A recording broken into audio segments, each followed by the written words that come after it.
आइए, सुनिए, देखिए, समझिए सनातन सत्य। जैसी दृष्टि वैसी सृष्टि, दृष्टि विज्ञान। कुदरत, कुदरती रचना एवं कुदरत के कानून से शाश्वत सुख की प्राप्ति। जोधपुर के परम पूज्य महात्मा उपासक प्रोफेसर डॉक्टर सोहन राज तातेड़ के निर्देशन में सनातन सत्य। जैसी दृष्टि वैसी सृष्टि, दृष्टि विज्ञान।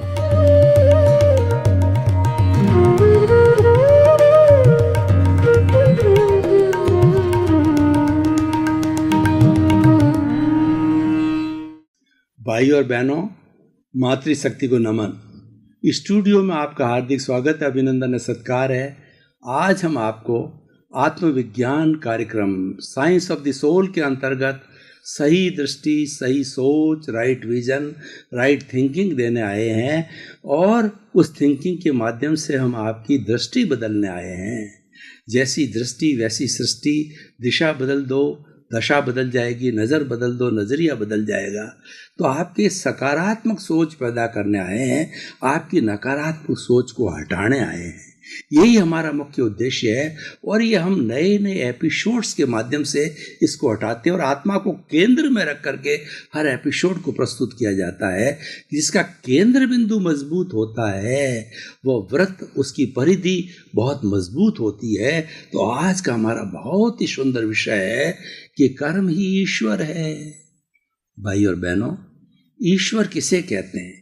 ईश्वर एक सर्वशक्तिमान शक्ति है जो कि गुणों का पुंज है, जिसके अंदर कोई अवगुण नहीं होता और वह ईश्वर करुणा का सागर होता है। हर एक का भला करने वाला है, उसमें बुरी भावना होती नहीं, नकारात्मक सोच होती नहीं है। वो एक आइडियल है, तभी हम ईश्वर का सम्मान करते हैं। और भारतवर्ष के लिए तो हमारे बाहर के जो लोग आते हैं, विदेशी लोग, वो कहते हैं कि इस हिंदुस्तान जो है भगवान के भरोसे चलता है। वो सही कहते हैं। हमारी भगवान की मान्यता, ईश्वर की मान्यता इतनी दृढ़ है कि गली गली, कूचे कूचे में हमारे मंदिर बने हुए हैं और उस मंदिरों के अंदर हमने प्राण प्रतिष्ठा करके अपने अपने ईश्वर विराजमान किए हैं। और हमारी भारतीय संविधान के अंदर हर व्यक्ति को धार्मिक स्वतंत्रता है। जो भी उसका ईश्वर है, जो भी उसका आराध्य है, उस आराध्य की वो पूजा कर सकता है, अर्चना कर सकता है, रिचुअल्स कर सकता है, क्रियाकांड कर सकता है। कोई रोक टोक नहीं है। इसीलिए भारतवर्ष को कहा गया है कि विविधता में एकता है। यूनिटी अमॉन्ग डाइवर्सिटी ये भारत की विशेषता है। यहाँ पे कितनी जातियाँ हैं, कितने धर्म हैं और कितने विचार है, मुंडे मुंडे मतिर भिन्ना, कितने कितने लोगों की सोच है। सब कुछ होते हुए भी हम भारत के झंडे की बात करते हैं। तिरंगे के नीचे हम एक है। कोई भी आफत आ जावे तो हम हर धर्म के, हर जाति के, हर वर्ग के लोग सब एक हैं और हम देश हित हमारे लिए सर्वोप्रिय हो जाता है। देश है तो हम हैं, देश नहीं है तो हम नहीं हैं। क्यों हमारी सुरक्षा देश के पीछे है, भारत के पीछे है? क्यों हम भारत माँ की संतान हैं। जो माँ की संतान होती है और किसी संतान में दुख आके पड़ता है तो उसको सबको फेस करना चाहिए, उसको उसकी मदद करनी चाहिए। इसीलिए हम, चाहे सुनामी आ जावे, चाहे अतिवृष्टि आ जावे, चाहे अनावृष्टि आ जावे, कोई भी समस्या भारत के किसी तबके में आती है तो हम बिना कोई विचार किए हुए कि हमारा पार्टी का है कि नहीं, हमारा भाई है कि नहीं, हमारी जाति का है कि नहीं, हमारे धर्म का है या नहीं, मानव है, हम मानव धर्म में लग जाते हैं। वो ये क्यों होता है? हम ईश्वर में विश्वास करते हैं। तो आज मेरा जो विषय है वो है कर्म ही ईश्वर है।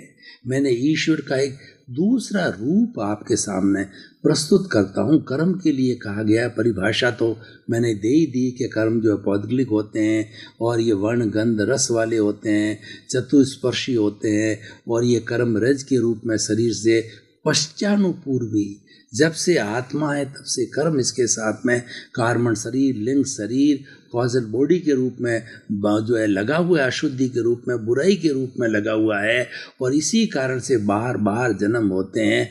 और ये अगर हट जाता है, पूरी सफाई हो जाती है, जैसे कि जो है हमारी कोई भी गांठ को समाप्त कर दिया जाता है, ये हमारे पस को साफ करके नई चमड़ी आ जाती है, उस स्थिति के अंदर ये सिद्ध बुद्ध मुक्त होकर के और आत्मा शरीरधारी नहीं रहती है।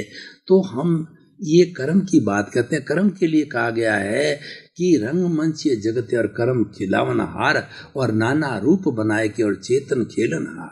देखिए यहाँ ईश्वर की जो है ना मंशा जाहिर की गई है कि ये इस चेतन को खिलाने वाला कौन है।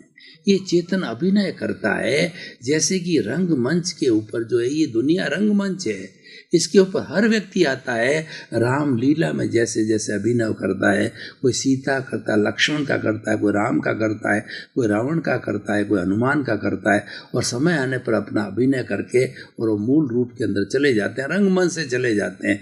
उस तरीके से हमारा जो जीवन होता है 60 साल का, 70 साल का, हम पिता के रूप में, बेटे के रूप में, हम लेखक के रूप में, प्रधानमंत्री के रूप में, और हम डॉक्टर के रूप में, इंजीनियर के रूप में अपना रोल अदा करके चले जाते हैं।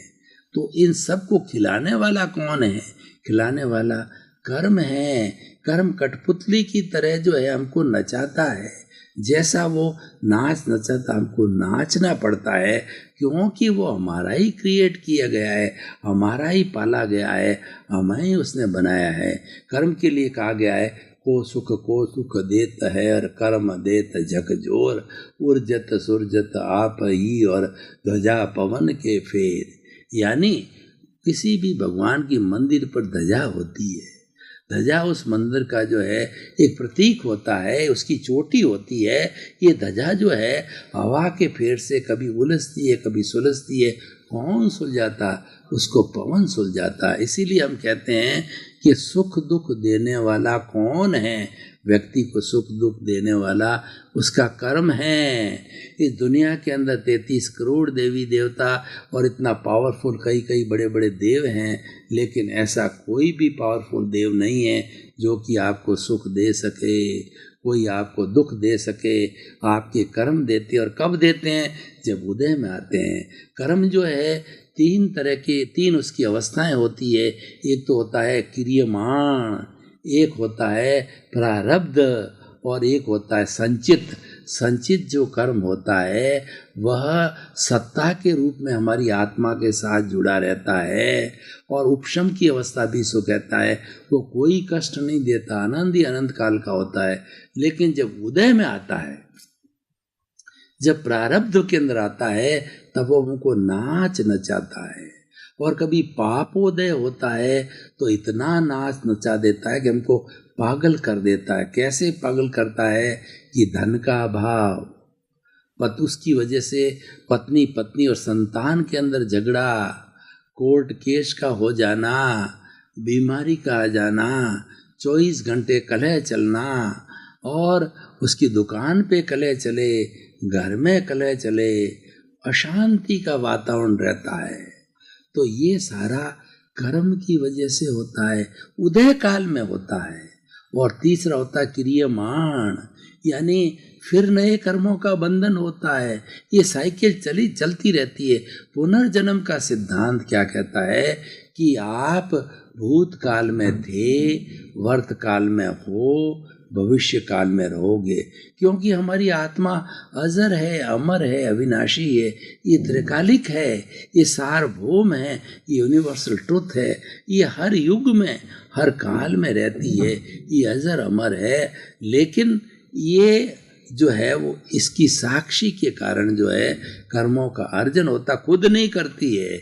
इसके अंदर जो कषाय जो इसके साथ जुड़ा होता है वही नया कर्म बनाता है।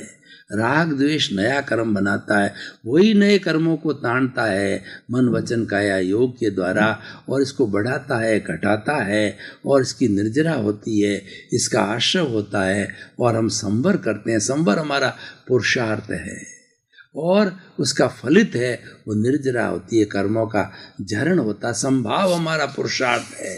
उस पुरुषार्थ के द्वारा जो है हमारे कर्मों का निर्जरा होती है।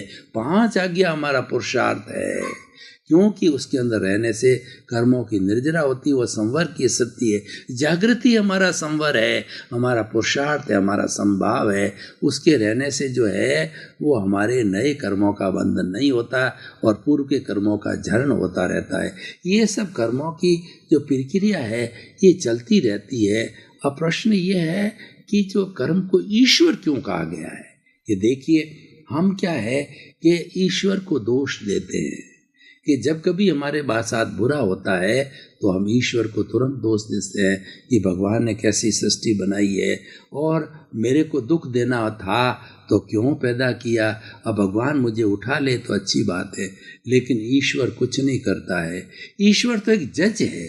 ईश्वर को अगर मानो भी तो वो आपके पुण्य पाप के अतिरूप जो है पुण्य कर्म है तो आपको अवार्ड देता है, पाप कर्म है आपको पनिशमेंट दे, तो वो तो एक निष्पक्षपाती जज का कार्य करता है अगर मानो तो। लेकिन मेरी दृष्टि में तो ईश्वर कर्म है और वो कर्म ही आपको अच्छा बनाता है, बुरा बनाता है। और कर्म के अंदर प्योर मैथमेटिक्स है।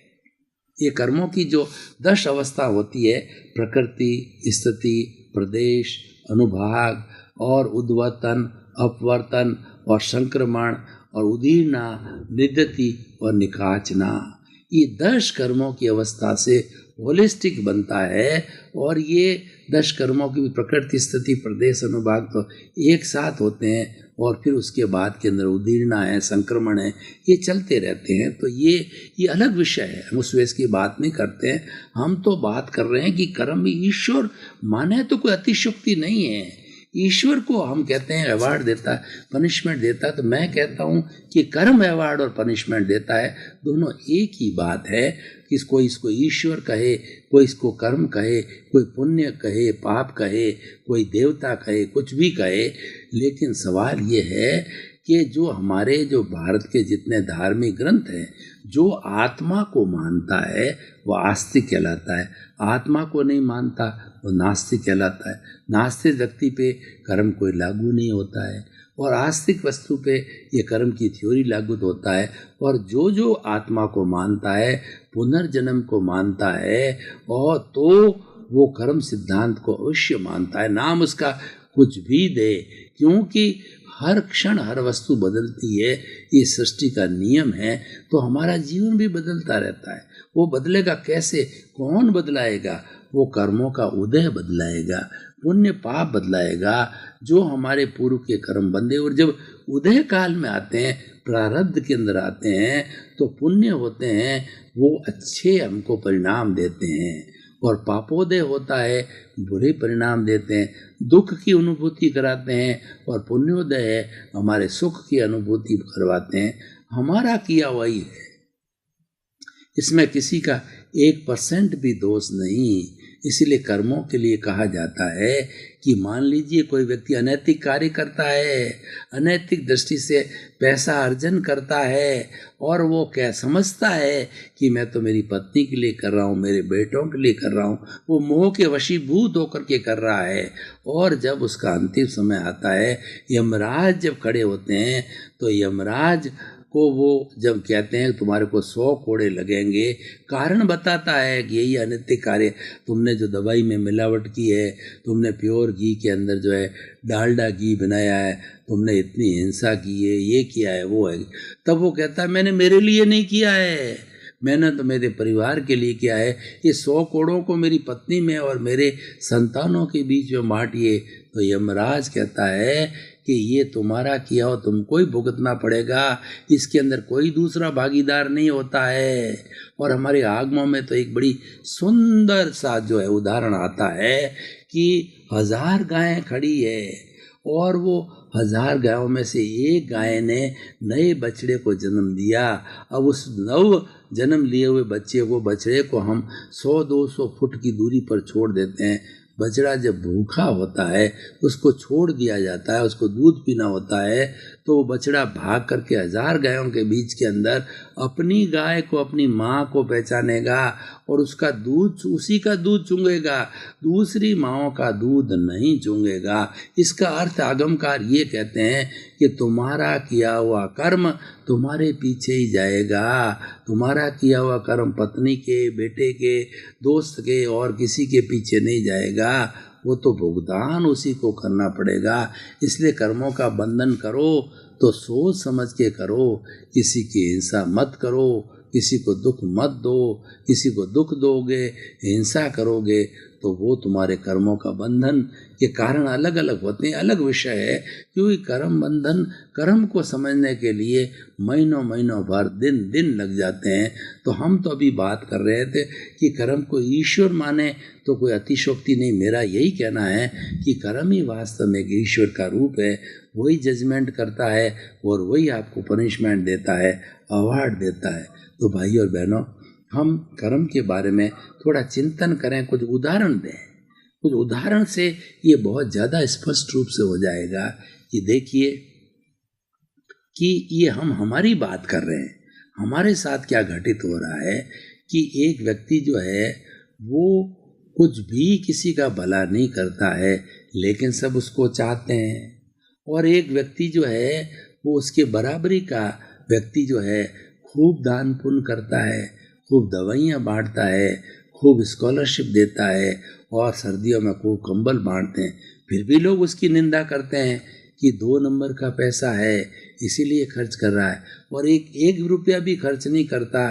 फिर भी वो कहते हैं ये तो बहुत अच्छा आदमी है, ये तो बहुत अच्छा कार्य कर रहा है, ये लोगों का भला कर रहा है। कुछ नहीं कर रहा है तो भी लोग कह रहे हैं भला कर रहा है, और जो भला कर रहा है उसको भला कहना चाहिए, लोग नहीं कहते। इन दोनों का कारण ये है कि पूर्व जन्म के अंदर हम शुभ कर्म बांध के आए हैं। जो व्यक्ति कुछ नहीं करता है, सबको प्रिय लगता है, तो ये शुभ नाम कर्म के कारण होता है। और एक व्यक्ति ने अशुभ नामकरण जो है बंद करके आया है, तो जब उदय का काल होता है तो वो शुभ करते हुए भी लोग उसको अशुभ मानते हैं, उसको बुरा मानते हैं। ये सब कर्मों का मामला है। कुछ देखिए, एक उदाहरण आपको देता हूँ। कई बार लोग ये प्रश्न करते हैं कि वो अत्याचार करता है, वो अनाचार करता है, वो कसाई का रूप है, स्लॉटर हाउस चलाता है, और वो सारा नीति का पैसा, वो 2 नंबर का काम करता है, वो दवाइयों में मिलावट करता है, खाद्यान्न में मिलावट करता है, लेकिन फिर भी वो डोनेशन देता है तो लोग उसकी वाहवाही करते हैं, उसको बुलाते हैं, उसको करते हैं। अनैतिक कार्य करता है। और एक बेचारा जो है सज्जन व्यक्ति है, धर्म ध्यान करता है, सामायिक करता है, मंदिर जाता है, ईश्वर की आराधना करता है, उसको कोई पूछता ही नहीं, उसको कभी अध्यक्षता के लिए बुलाया नहीं जाता, उसको सम्मानित नहीं किया जाता है, और लोग उसकी कोई भी पूछताछ नहीं करते, बोगी जबकि ऊंचे दर्जे का साधक है। और जो बेचारा 2 नंबरी है उसको सब बुलाते हैं, क्योंकि वो डोनेशन देता है, मंदिरों में देता है, स्कूलों में देता है, कॉलेजेस में देता है, इसीलिए उसको अध्यक्ष बनाया जाता है। तो ये क्यों होता है? ये होने का कारण ये है कि पूर्व जन्म के अंदर वो अच्छा कर्म करके आया है, वो पूर्व जन्म का उदय है। और जो साधक है और जो जिसका अभी उदय काल चल रहा है, तो पूर्व जन्म के अंदर कुछ अशुभ कर्म बंध के आया है, जब वर्तमान में वो अच्छी साधना कर रहा है, और लेकिन पूर्व जन्म का जो उदय काल है उस कारण उसकी निंदा होती है, उसको लोग नहीं चाहते हैं। तो भाई और बहनों, ये कुल मिलाकर के कर्मों का खेल है। तो अब प्रश्न ये है, इस एपिसोड को हम कसौटी पर रखें तो कर्म ही ईश्वर मान लिया, आप भी इससे सहमत हो गए, लेकिन इससे हमारे को फायदा क्या होगा? इससे जो है हमारे में क्या रूपांतरण आएगा, क्या चेंज आएगा, हमको क्या मिलने वाला है, सोसाइटी को क्या मिलने वाला है? तो मैं बताना चाहता हूँ कि अगर व्यक्ति कर्म को ईश्वर मानेगा तो बुरे कर्म नहीं करेगा। अगर वो कर रहा है और ये सिद्धांत उसके हृदयंगम हो गया, सारा अनैतिक का काम छोड़ देगा, क्योंकि वो सोचेगा कि जितना अनैतिक कार्य है इसके बुरे परिणाम मुझको अगले भव में मिलने हैं, इसको कोई शेयर नहीं करेगा। इसलिए वो उतना ही कार्य करेगा जितनी कि अपने परिवार का भरण पोषण हो, उतनी ही वो नैतिक दृष्टि से करेगा, वो ईमानदारी से करेगा। वो कहेगा मैं नैतिक कार्य करके और इन सबको घर के परिवार वालों को क्यों करोड़पति बनाऊं, या उनको क्यों लेवलिस्ट सुविधा दूं, उनको एक्स्ट्रा सुविधा देके उनको परिश्रमहीन क्यों बनाऊं, उनको पुरुषार्थ करने दो। मेरा जो दायित्व है रोटी कपड़ा मकान शिक्षा चिकित्सा, क्योंकि मैंने जन्म दिया, उनका भरण पोषण करना है। कब तक करना है? जबकि वो पैरों पर खड़ा हो जाए, उसके बाद वो जाने, उसका काम जाने, फिर आपको अन्य कर्मों का बंधन नहीं करना है। तो हम इसको ईश्वर मानने से जो है इस कर्मों की उपासना करने लग जाएंगे। इस कर्मों के अच्छे बुरे को हम ज्ञेय और हेय और उपादेय के रूप में मानने लग जाएंगे। ज्ञेय का मतलब है समस्त कर्मों की 148 प्रकृतियां, शुभ अशुभ प्रकृतियां हैं, और इसमें से जो हमारे घाती कर्म है वो एकांतिक अशुभ है, और हमारे अघाती कर्म है वो शुभ भी है और अशुभ भी है। उनको जब हम पहचान करने लग जाएंगे तो पहचान करने के बाद के अंदर हम एक दृष्टि बना देंगे कि अशुभ कर्म तो छोड़ने लायक है और शुभ कर्म ग्रहण करने लायक है। एक ईश्वर का रूप हम स्वयं अपने आप में एक जजमेंट करने लग जाएंगे। ईश्वर माना है हमने कर्म को, तो ईश्वरीय शक्ति हमारे भीतर आ जाएगी, हमको जज बना देगी।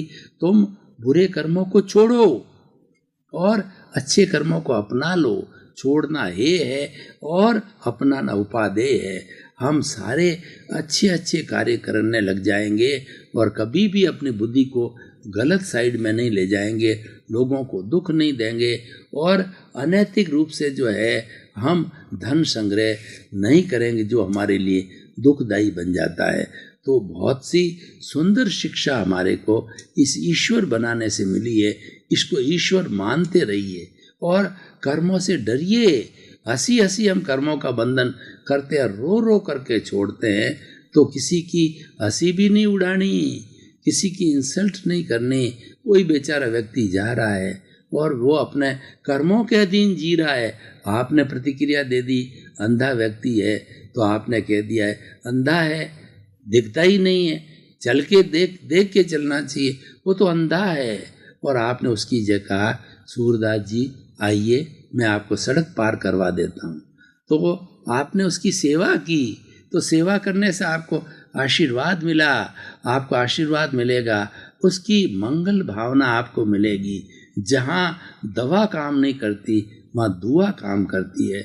आप अच्छे कार्य करोगे तो लोग आपको दुआ देंगे, आशीर्वाद देंगे। ये आशीर्वाद दुआ ही जो है आपके कर्म को काटने का एक अच्छा उपाय है, अच्छा टूल है और आपको सुख देगा। अब इस तरीके से हम सारा निष्कर्ष की बात में ये कहना चाहते हैं, और ख़ास करके आज हमारे हिंदुस्तान में 80 करोड़ युवा हैं, तो इस एपिसोड को मैं युवाओं को समर्पित करके उनको नेक सलाह देता हूँ कि आप कर्म को सामान्य चीज़ मत मानो। आप हंसी मजाक में इसको मत डालो। हंसी मजाक में भी किसी का तिरस्कार, किसी का अनादर, किसी का दुख, किसी के प्रति बुरा भाव मत रखो। उसका रिजल्ट आपको भुगतना पड़ेगा। वो ईश्वर रूपी जज आपको जो है अगले भव में सारा भुगतान कराएगा। तो आप क्यों अकाउंट पालो? आप तो क्यों आप लोन लेकर के डेबिट को बढ़ाते रहो? आप तो क्रेडिट साइड को बढ़ाओ।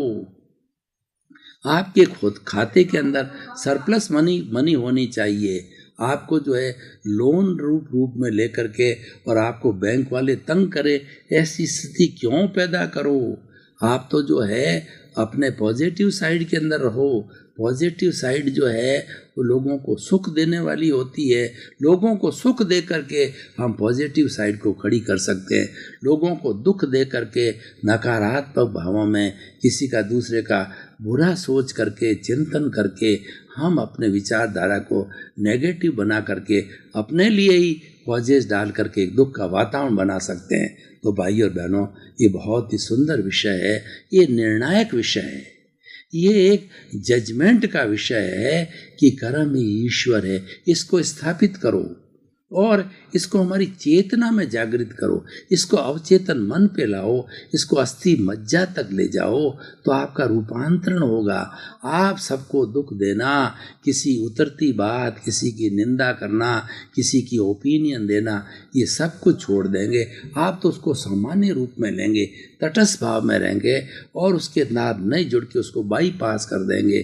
कोई व्यक्ति आपसे बात करेगा किसी उतरती, तो हंस करके आप टाल देंगे, कोई प्रतिक्रिया नहीं करेंगे उसके ऊपर।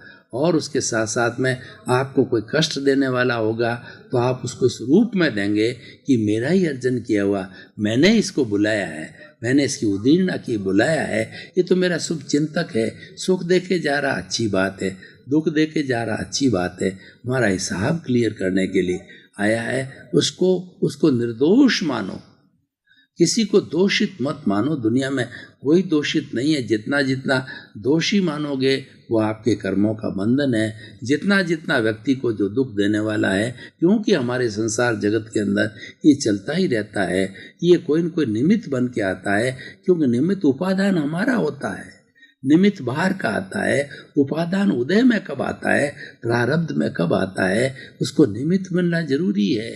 देखिए, हम हमारे निमित्तों को टाल देते हैं। ये हमारी साधना की जितनी प्रक्रिया है, हमारा ज्ञाता दृष्टा भाव क्या है, निमित्तों को टालना है। तो हमारा जो उपादान है वो अपने आप भीतर ही भीतर तरक्की करता रहेगा। हम वो ये उदीर्णा है, हम जो कर्म जो हमारे उदय में आए हैं उसको आत्म प्रदेशों के अंदर भुगत लेंगे। ये ऊंची अवस्था है। तो लेकिन सामान्य अवस्था में व्यक्ति शरीर के द्वारा भुगतता है, और वो भुगतता है वो किसी के जो है, जो उसका उपादान जो भुगता जाता है वो किसी के जो है वो निमित्त बनने से भुगता जाता है। लेकिन अनिमित्त होकर के जो भुगता जाता है वो आत्म प्रदेशों में भुगत दिया जाता है। भगवान महावीर की जितनी भी साधना थी वह आत्म प्रदेशों में भुगतने की साधना थी, क्योंकि वो सहन करते थे, वो ज्ञाता दृष्टा भाव में रहते थे, और उनका जो ये पौद्गलिक शरीर होता था, उसका जो कर्मोदय होता था, उस कर्मों को मात्र देखते थे, कोई उस पर नया कॉज नहीं डालते थे और उस पर न कोई प्रतिक्रिया करते थे, न कोई रिएक्शन करते थे। भाई और बहनों, आपका बहुत बहुत धन्यवाद। आप आत्मविज्ञान कार्यक्रम को देखते रहिए। आपकी जो है वो सृष्टि बदल जाएगी, क्योंकि ये नई दृष्टि देता है, सही दृष्टि देता है, सही सोच देता है।